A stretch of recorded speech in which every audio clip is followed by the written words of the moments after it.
The Walt Disney Company is desperate to get back in the good graces of audiences, drawing them to return to their animated films. Disney has fallen off the throne as the animation king of the world. That has now been handed over to the makers of Despicable Me, and guess what? There's another one of those on the way.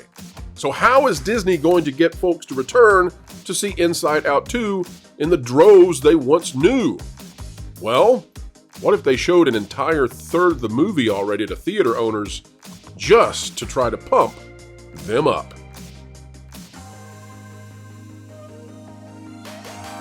Ladies and gentlemen, welcome back to the Pro Channel. We are happy to have you as our honored guests as always. As you come through the door, click the like button, please. And today we are pleased to tell you about what Disney is doing to get Inside Out 2 to move those tickets the way that Disney once was accustomed to. The box office. They've got to get it growing again.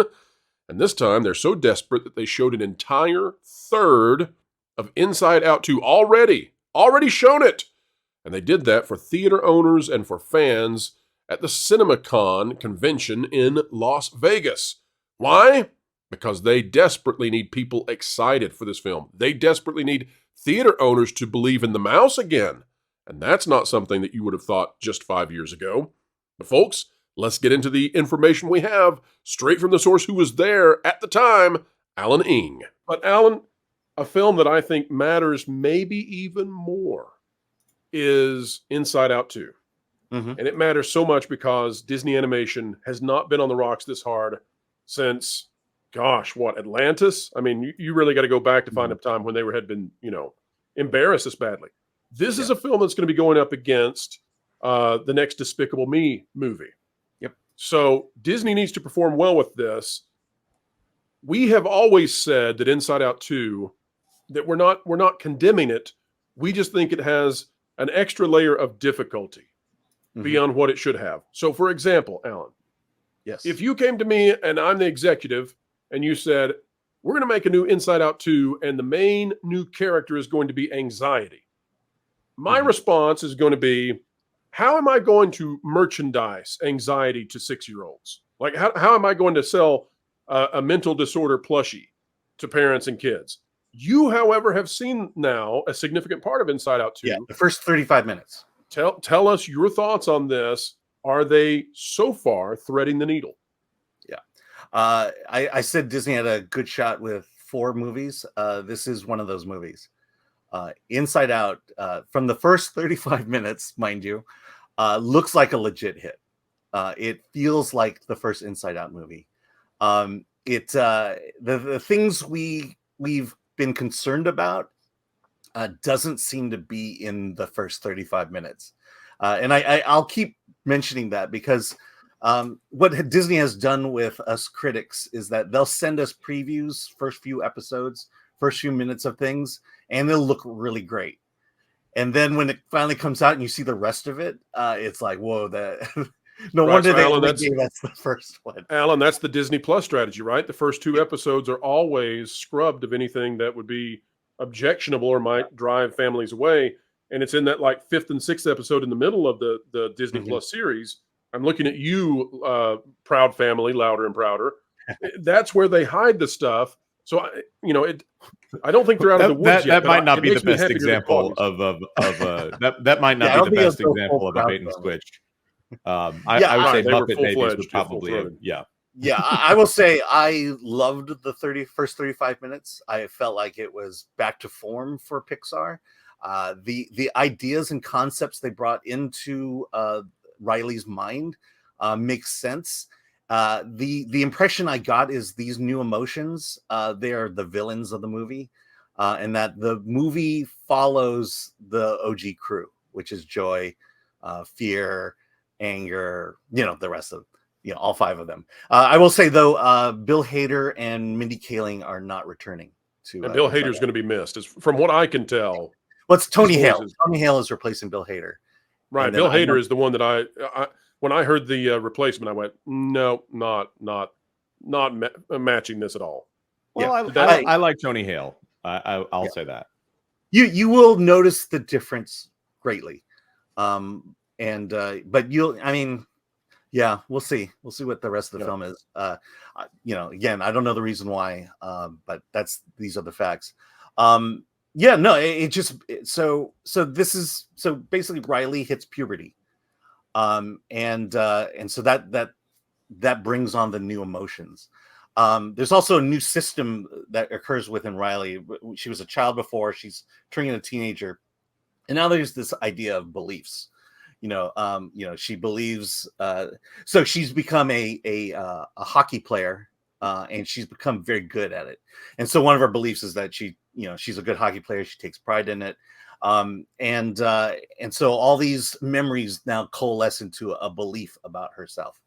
And then when the new emotions come, the puberty emotions, it casts doubt on her beliefs, and it starts shifting the beliefs, and that's where the conflict comes in. The main story so far that what I see is basically Riley and her two friends go to a hockey camp for the summer in hopes of gaining a spot in their high school hockey team, and the team that they're being recruited for is one of the best teams in the league. There's a star player that Riley looks up to. And the star player takes a liking to Riley in the sense of she sees her talent, her potential. And now she has to choose between, moving up and kind of going up in the click system where she becomes a popular hockey player, or she looks back at her friends and, struggles. So it struggles between being great or being with her friends. And that's kind of the main conflict that's occurring in this movie. Well, that's a better conflict that we could deal with than some of the conflicts that we might have anticipated. Yeah. Because when the marketing slogan so far has been "puberty is messy," it's drawn some thoughts that this might go towards Turning Red. And Turning Red, of course, is a film that was ostensibly yanked because of the pandemic. But oh, by the way, it came out after Spider-Man: No Way Home, which broke records. So it really got yanked because back then Bob Chapek was worried, hey, we can't put a blemish on Disney animation. Now that's I will say now. I will say, as a father of a teen who just entered puberty, it feels authentic. Yeah. So, Kara, let me ask you this then. So, Inside Out, I think, is one of Pixar's best, and that's really saying something. But I thought that Inside Out was an excellent film. I think it's meaningful. I think it's well done. Moving this into a coming-of-age story for a girl switching into womanhood, do you think that limits the relatability of this to young boys, or do you think that this is something that can be universally told when this releases in June? I think it's something that could be universal. I mean, look at a lot of the previous iconic Disney movies that we all talk about, and about how we talk about how Disney started off as a girl brand. Is it really a bad thing that we're starting to kind of see a little bit of that right now? No, I don't think so. But we're kind of moving back into what made Disney so iconic. But what I do think is that I didn't go to the Disney meeting with Alan. But technically you did. Technically I did go. Alan was me for a day.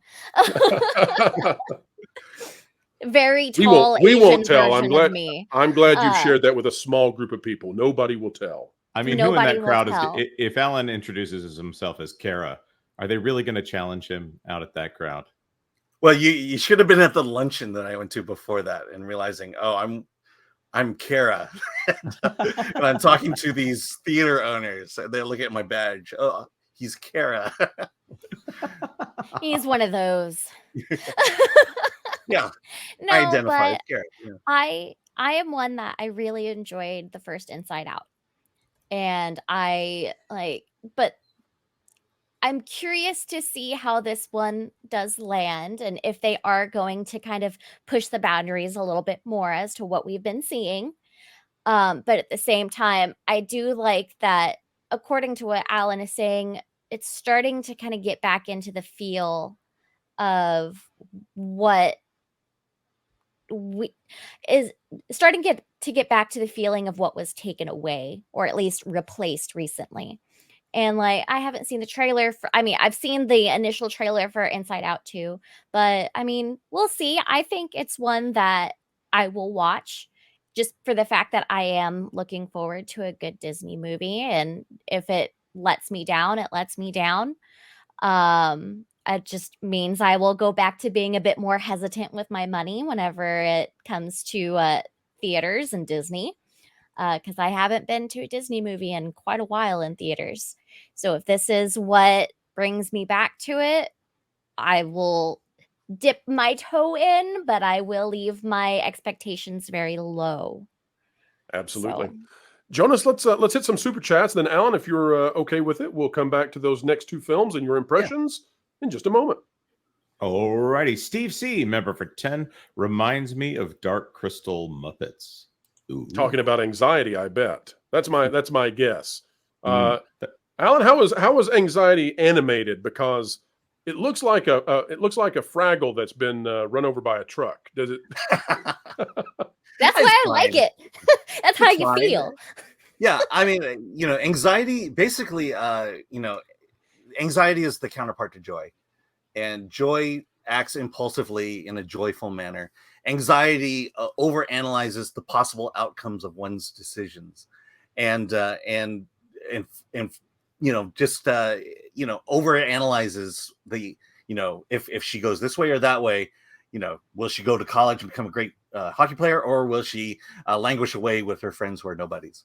And I will say, I did actually have a conversation about Inside Out 2 yesterday with my husband, and he said he's not interested in it as a man who doesn't have children, who doesn't have, like, he doesn't understand that kind of stuff. So, like, while he is opposed to the movie, I am not. So there will be that barrier. There will be those people who aren't interested in seeing it.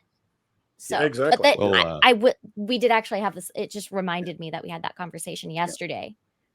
And I have a teen who is looking forward to it. And folks, we have come to the end. We were so pleased to have you here with us, though. We are honored every time you stop by. We mean it. We truly do. You are the electricity that drives all of this. Folks, like, share, subscribe, click it, stick it to the algorithms, it's the notification bell, and drop a comment, please, down below. We would love to know what's on your mind. Don't forget, folks, that we are doing the Pro Show live this Tuesday at noon Eastern, but we've also got a special edition coming out Thursday, 5 p.m. Eastern. Don't miss either one. They're going to be great. Why? Because we'll have you there, and because you're great. Folks, wherever you are and whatever you're doing, keep learning, keep growing, and keep having fun.